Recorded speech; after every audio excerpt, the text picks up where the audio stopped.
Hi guys, you're welcome back to my YouTube channel. If this is your first time being here, thank you so much for coming here and clicking that link and deciding to come and watch my video. Please don't forget to subscribe. Subscription is free, absolutely free. Just click that button and click the notification button so that you can keep getting the messages whenever I put up new videos. They will be worth your while. And if this is not your first time, you already know that you have a very special spot in my heart. Thank you so much for choosing to come and watch my video as always. Thank you for your encouraging words. Thank you for your support. May God bless you real good. I am deeply grateful. So I put up a Q&A poll on Instagram and on my WhatsApp as well about 2 weeks ago and asked people to send in questions about me, about yourself, or about life in general, and that I will address them through a video. And some of you did, so here I am to address them. Most of the questions I got were mainly about friendships. Coincidentally, it was not planned, and so I thought, okay, that's nice, so I'll cover a lot on the subject of friendship based on the questions that you people have asked. So let me go straight into the questions. Some questions have maybe part 2 and part 3 and things like that, but I'll just see them one by one and address them that way. So the first question says, what are the criteria for choosing your friends?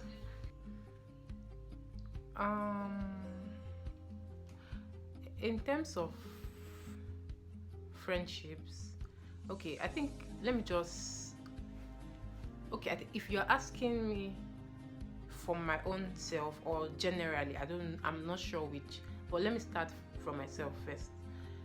I have a lot of acquaintances, but I have very, very few people that I call friends. I know that a lot of times nowadays people use the words friends lightly, but everyone knows who fits into the definition of who a friend is, and so do I. I have very, very few friends. Most of my friends are within my family. Actually, most of my friends are within my family, and most of my friends that are not family members are people that I have grown to know over a period of time, maybe while in school or from church and things like that. Do you get? So about criteria, I don't think I have any written down criteria somewhere that everybody that has to be my friend must tick all these things. But mentally or in my mind, there are certain things that I know that if this person has certain of these things, yes, I can say this person is a friend. Yes. From my angle, let me say the things that people want in a friend, I have grown to, like that portion in the Bible that says if you have friends, you show yourself friendly. Showing yourself friendly is not just about being nice and being jovial or being playful with your friends. Those are aspects of it, but there are so many other deeper qualities about friendship. Friendship is a very, very important relationship that mustn't be taken lightly. So there are some things that I think I have that I will wish to find in other people before I can say, yes, this person is my friend. Do you understand? I'm sure that those other people also have expectations of me, but what I wish to have are not quote unquote expectations. Like I don't put especially unreasonable expectations on other people and say, okay, you must be this way or you must do this. Like no, not unreasonable expectations, but certain qualities. So for me, and it's not as if the person must have all of them at once. No. Some people may have some of them, some may not have some of them. But for me, somebody that is my friend, number one, must be a very loyal person. Like loyalty is, I don't know, it's very, very important to me. Must be a very loyal person. Someone that you can trust with things, not someone that when you tell certain things, everybody has heard about it already. Do you understand? Or someone that is mature enough to understand, no matter whether it's a light thing or a serious thing, but somebody that's mature enough to understand the importance of your friendship and treasure the things like the sanctity of your friendship, and keep whatever occurs within that friendship within that space. Do you get? Loyalty is very, very important for me. And the person should be God fearing. Do you understand? I have friends that are believers and friends that are non-believers. Not friends, that's another thing, but I am acquainted with people that are non-believers. But in the kind of friendships that I would like, I would love people who would want to walk this path that I am walking, who would be heavenly minded, who would seek to want to know more of God while on this path here, and have it in mind that someday there's another place where everybody will go to, and in this place we'll be preparing constantly to ensuring that at the end of life here that they get there.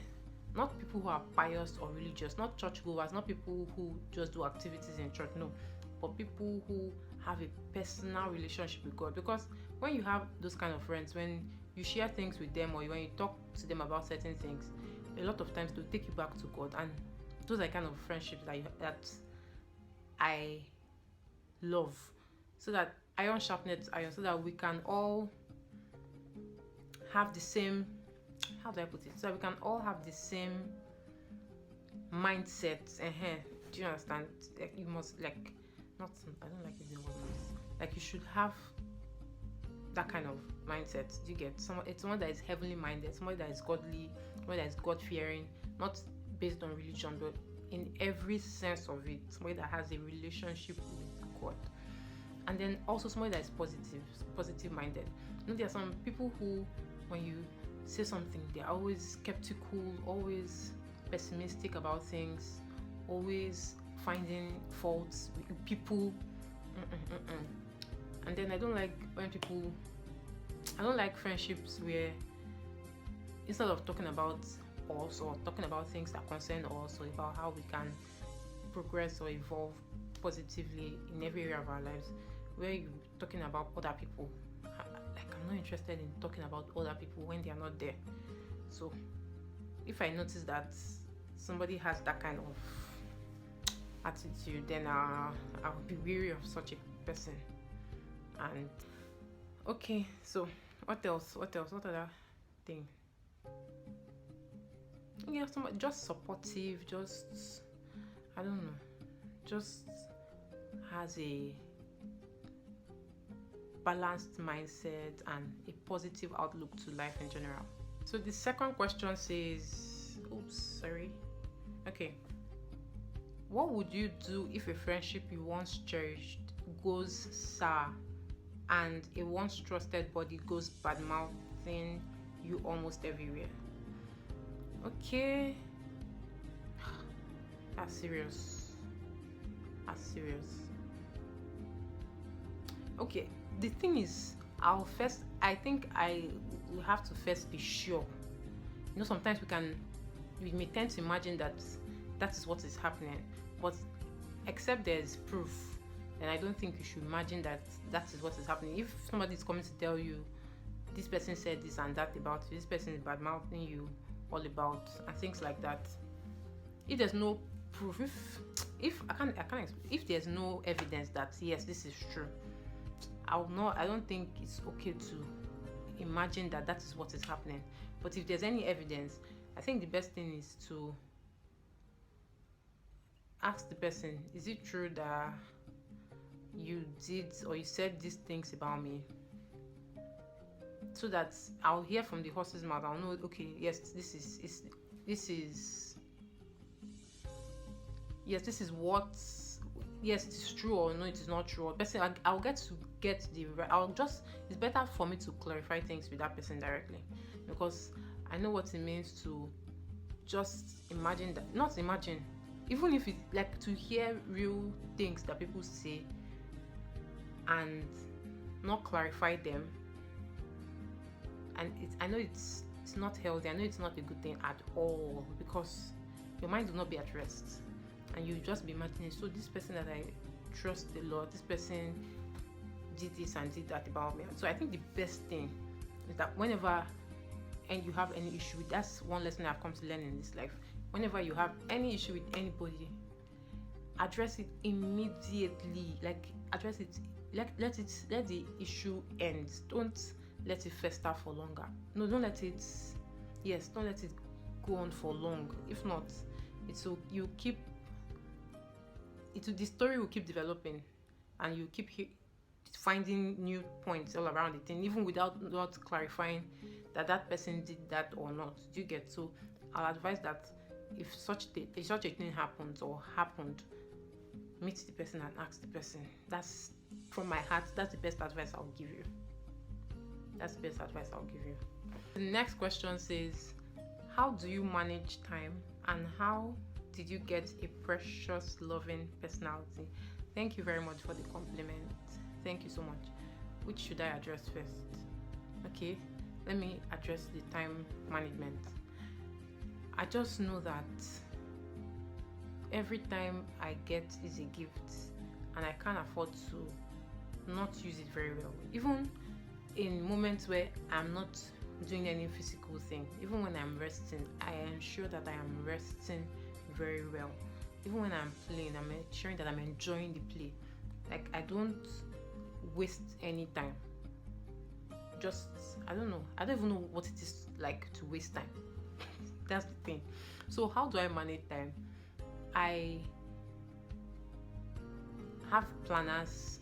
I write down the things that I have to do, and that has even helped me to the point that nowadays I even have more mental planning than writing out the things that I have to do, because writing has been a habit, something that I do from time to time.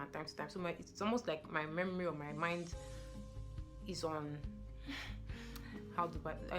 is on autopilot, but not necessarily autopilot. I don't live a robotic lifestyle. Far from it, very, very far from it.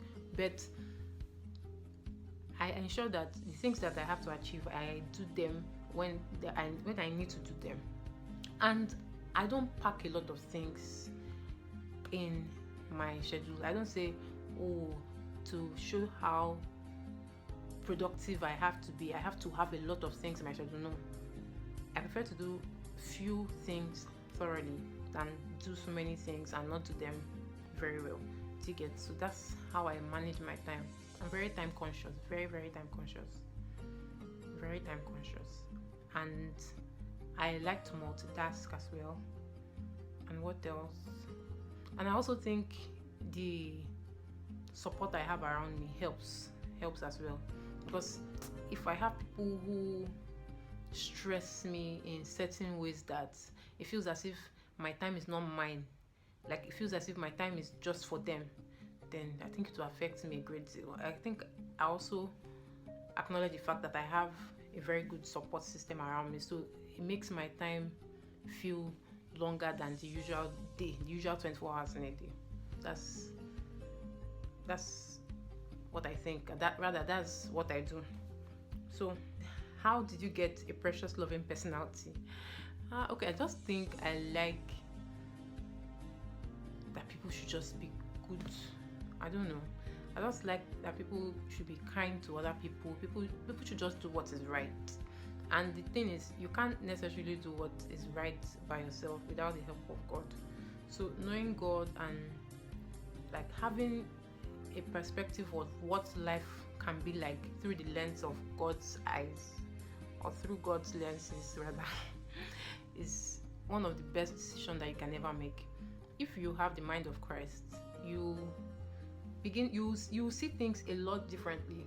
You'll be more empathetic towards people, because you understand that if not for grace, you can be in the same state that person is in. You'll be more introspective. You don't just react to certain things without really thinking about the consequences of how you react to them. You don't just talk anyhow because you have things to say. You you just see life a lot better if you know God, if you know Christ personally, not just because of your religion, but if you know Him personally, you get to see life, or you get to see people, or you get to live even for yourself in a better way. It's a lot better in this camp. It's a lot better knowing Jesus for yourself. A lot better. And like I always say, it's not by being a church goer or being active in the house of the Lord and not knowing God personally for yourself. No, it's not by those things. So it's very, very important that you know God for yourself, so that He can constantly keep fine-tuning you, or can constantly keep molding you to keep being a better person with each passing day. That's the answer I have for that question.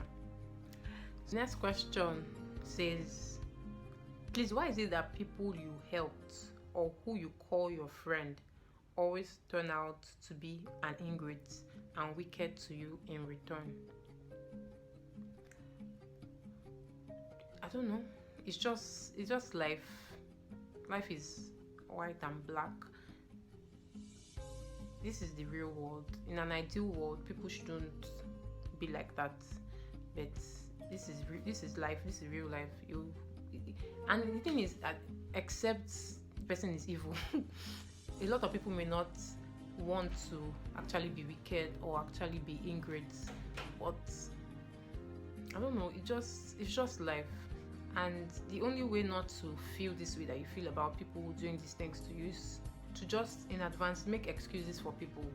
Don't, like I said this time and again, don't lay expectations on them, but don't imagine that how you treat people is how you get what you get in return. No, far from it. You don't even expect anything in return when you're relating with people or when you're doing things for people. Just do things as unto the Lord, as if you are doing whatever you are doing to God. That's the best way to save your heart from heartbreaks, truth be told. So if you have that kind of mindset, you won't even notice when those people are not being grateful, or when you would overlook a lot of things. That's the best thing I can say. You overlook a lot of things. The last question says, how do you know if your friends are not right for you? I think asking it already says it all. If you are having questions in your mind about your relationship with certain people, if they make you question a lot of things about that relationship, then maybe you need to answer them truthfully to yourself and see if that friendship or that relationship is worth it. Your friends shouldn't make you ask if they are right or wrong for you. I don't know. They should feel right for you. That's what I think. Or if they are, or maybe you also need to look out exactly for what is the cause of your worry about that relationship. Check to see if there's any particular thing, so that it's not just your mind thinking, do I like, am I okay? Just find out why you don't feel okay in that relationship. Then if it's something that can be worked on, then try to see if you can work on it. But if it's something that will be detrimental to your well-being, then you may have to reconsider the status of that relationship. How do you know if somebody is right for you? You and the person would most likely sink in a lot of things. Like, you relate with the person relates with you, the person gets you. You are at peace with the person. Yes, peace of mind is very, very important to me. You are at peace with the person. The person doesn't judge you. You don't judge the person. You people leave room for grace, extending grace to each other. Do you understand? You people are friends in every sense of the word. You are loyal to each other. You are there to support each other. You are there to uplift each other. You are there to give each other shoulders to lean on and hands to hold in trying times. That's how I think you know you've met a friend. Sorry. Okay, so that's all for now. I hope that I was able to answer your questions. I hope that you guys enjoyed this time. Thank you so much for watching my video. Hopefully, what's today's date? Okay, today is let me see, 1 second please.